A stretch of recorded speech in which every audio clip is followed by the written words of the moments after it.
Riot is making a massive change to prevent augment manipulation, and this will have a huge impact on how players have to approach their board states throughout the game. As I mentioned in a previous video, in set 7 your augments were based on your board from the previous round. So if you wanted an augment like Scourge, you needed to have the Ragewing trait activated so it can show up. But this rule set didn't apply to the reroll button.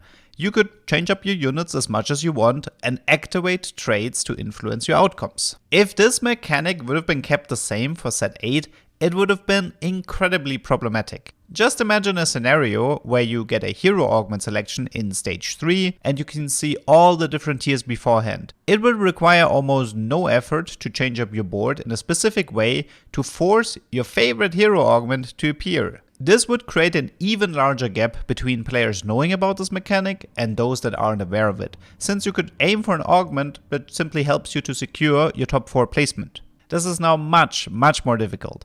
You can obviously still pay attention to your active traits and change up your board to influence the potential augments, but now it involves risk. You don't always want to cut out your upgraded units in stage 3-1 or stage 4-2 because, maybe you have a win streak you don't want to endanger, or you simply don't have the HP to spare to run a weak board. Personally, I think this is a great change. While I do enjoy augment manipulation, I feel it only makes sense when it involves risk. A player should be rewarded for picking up specific units in stage 2, having a long-term plan in mind, and setting himself up for a potential reward. But changing your board during the augment selection didn't involve any risk, and it just ended up allowing for way too much manipulation, so I'm grateful that Riot decided to remove it. What is your take on this decision? Did Riot make the correct choice? Should they go even further to prevent manipulation to occur in the first place?